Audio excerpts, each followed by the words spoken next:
అందరికీ మన్నాత. దేవుని కృపను బట్టి అందరూ క్షేమంగా ఉన్నారని ఆశిస్తున్నాను. మరి ఈ రోజు దేవుడు నిన్ను బలపరచబోతున్న వాక్యం. మరి ఉదయకాల సమయంలో దేవుడు నీకిస్తున్న వాగ్దానం ఏంటో చూద్దామా? ఇర్మీయా గ్రంథము 46వ అధ్యాయం 27వ వచనం.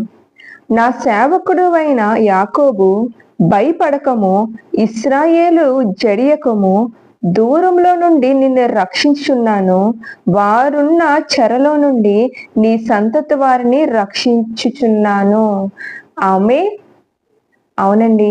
ఈరోజు ఈ వాక్యం వింటున్న సమయంలో నువ్వు ఏ విషయంలోన్నా భయపడుతూ ఈ మాటలు వింటున్నావా? జడుస్తూ ఈ మాటలు వింటున్నావా? అయితే ఈరోజు దేవదేవుడు ఈ ఉదయకాల సమయంలో నీతోటే మాట్లాడుతున్నాడు. నువ్వున్న చెరసాల్లో నుండి దేవుడు నిన్ను విడిపించబోతున్నాడు. ఆమె ఎలాంటి చెరసాలైనా సరే, ఒకవేళ అప్పులని చెరసాల్లో ఉండి భయపడుతున్నావేమో, లేకపోతే ఏదైనా త్రాగుడు బానిసని చెరసాల్లో ఉండి బాధపడుతున్నావేమో, లేకపోతే వ్యాపారం అనే నష్టంలో ఉండి బాధలో ఈ యొక్క మాటలు వింటున్నావేమో, లేకపోతే పాపం అనే చెరలో ఉండి భయపడుతున్నావేమో, లేకపోతే ఏదైనా వ్యాధి రోగం అనే చెరలో ఉండి నువ్వు ఒకవేళ ఈరోజు ఈ వాక్యం ఉంటూ భయపడిన స్థితిలో నువ్వు ఉన్నట్లయితే, ఈ యొక్క పాపంలో నుంచి నన్ను ఎవరు విడిపిస్తారు, ఈ యొక్క అప్పుల్లో నుంచి నన్ను ఎవరు విడిపిస్తారు, నేనున్న ఈ వ్యసనాల్లో నుంచి నన్ను ఎవరు విడిపిస్తారు, నేనున్న ఈ ఆర్థిక పరిస్థితుల నుంచి నన్ను ఎవరు విడిపిస్తారు అని ఒకవేళ భయపడుతూ జడిస్తూ ఈ మాటలు వింటున్నావా? అయితే దేవదేవుడు ఆయన వాగ్దానం చేస్తున్నాడు కదా. ఆనాడు యాకోబుకి వాగ్దానం చేశాడు, భయపడకు, జడియకు, నిన్ను రక్షిస్తాను, నీ ఉన్న చెరలో నుండి నిన్ను విడిపిస్తాను అని. మరి ఉదయకాల సమయంలో ఆ వాగ్దానమే దేవుడు నీకు కూడా ఇస్తున్నాడు. నువ్వు ఎలాంటి చెరసాల్లో ఉన్నా సరే, ఎలాంటి బంధకాల్లో ఉన్నా సరే, మరి నువ్వు ఇదే నిమిత్తం నువ్వు భయపడుతూ జడుస్తూ నన్ను ఎవరు విడిపిస్తారు, నన్ను ఎవరు రక్షిస్తారు అని మరి కృంగిల స్థితిలో నువ్వు మాటలు వింటున్నట్లయితే, మరి దేవదేవుడు ఈరోజు నీకు వాగ్దానం చేస్తున్నాడు కదా, నువ్వు ఎలాంటి చెరలో ఉన్నా సరే దేవుని విడిపిస్తున్నాడు. ఆమేన్. నమ్ముతున్నావా? అవునండి. ఒకవేళ మనుషులు మనకి సహాయం చేసినా చేయకపోయినా, మనం భయంలో ఉన్నప్పుడు, మనం జడుస్తూ ఉన్నప్పుడు, మనం ఏదైనా ఆపదలో ఇబ్బందుల్లో మరి కూలిపోయిన స్థితిలో ఉన్నప్పుడు మేబీ మనుషులు ఒకవేళ మళ్ళా ఇబ్బందుల నుంచి విడిపించకపోవచ్చు, కానీ నేను నమ్ముకున్న దేవుడు, నేను సేవిస్తున్న దేవుడు, నువ్వు కష్టంలో, బాధలో, అప్పుల్లో, అనారోగ్యంలో, వ్యాధుల్లో ఉంటే ఆయన విడిచిపెట్టేవాడు కాదండి.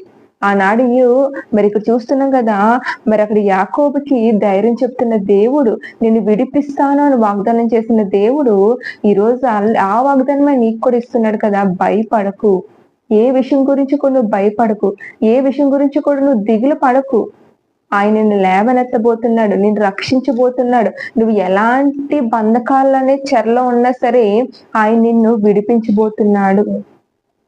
ఎలాంటి పాపమన్న చెరలో ఉన్నా సరే, ఎలాంటి లోకపు చెరలో ఉన్నా సరే, ఎలాంటి వ్యసనం అనే చెరలో ఉన్నా సరే, ఎందుకంటే ఆయన లోకానికి వచ్చింది, ఆయన వచ్చి మరి ఆయన మరణించింది సిలువలో నిన్ను నన్ను రక్షించడం కొరకు, మన పాపముల నుంచి విమోచన మనకు దయచేయడం కొరకు, ఆయన రక్తం ద్వారా మనకు స్వస్థత ఇవ్వడం కొరకే ఆయన లోకానికి వచ్చి మరి మన కొరకు సిలువలో ఆయన మరణించాడు.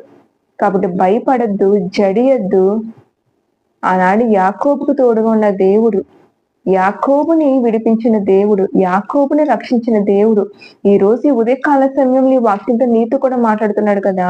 నువ్వు ఏ విషయంలో నువ్వు భయపడుతున్నావో, దిగులు పడుతున్నావో, జడిస్తున్నావో నాకైతే తెలియదు, కానీ దేవదేవుడు చూస్తున్నాడు. మరి నీతోటి ఈ రోజు మాట్లాడుతున్నాడు కదా, భయపడకు, భయపడకు, భయపడకు, నేను నిన్ను విడిపించబోతున్నాను. ఎలాంటి పాపంలో నుంచి అయినా, ఎలాంటి వ్యాధి నుంచి అయినా, ఎలాంటి అనారోగ్యం నుంచి అయినా, ఎలాంటి బానిసలో నుంచి అయినా సరే, ఎలాంటి అప్పుల బాధ అయినా సరే, ఎలాంటి ఆర్థిక పరిస్థితులను చిక్కబడినా సరే, ఏదైనా సరే మరి దేవదేవుడు అంటున్నాడు కదా, నేను నిన్ను విడిపిస్తాను, నేను నిన్ను రక్షిస్తాను అని దేవుడు వాగ్దానం చేస్తున్నాడు. మరి వాగ్దానం నమ్మినట్లయితే ఇప్పుడు ఈ క్షణమే ఎత్తు పట్టుకుని ప్రార్థించి, అయ్యా ఈ రోజు నాతో మాట్లాడావయ్యా, నిజమేనయ్యా, నేను భయపడుతూ ఉన్న సమయంలో, నేను జడుస్తూ ఉన్న సమయంలో, నాకున్న అప్పుల బాధను బట్టి, నాకున్న వ్యాధిని బట్టి, లేకపోతే నాకు లేని గర్భఫలం ఇంకా రావట్లేదనే దిగులుతో, లేకపోతే గర్భఫలంతో ఉంటే ప్రసవం ఎలా అవుతుందనే భయంతో, నాకున్న అప్పును బట్టి, నా ఇంట్లో లేదా నా భర్తకి లేదా నా బిడ్డలకున్న వ్యసనాలు బట్టి మరి భయపడుతున్న స్థితిలో ఈ వాక్యంతో నాతో మాట్లాడావు ప్రభు. భయపడకు, దిగులు పడకు, నేను విడిపించబోతున్నాను అని మరి విశ్వాసంతో ఈ వాగ్దాన్ని ఎత్తు పట్టుకుని ప్రార్థన చేసినట్లయితే మరి ఈ వాగ్దాన దేవుడు ఈరోజు నీ జీవితంలో నెరవేర్పు చేయబోతున్నాడు. ఆమె హల్లెలూయా, మరణాత.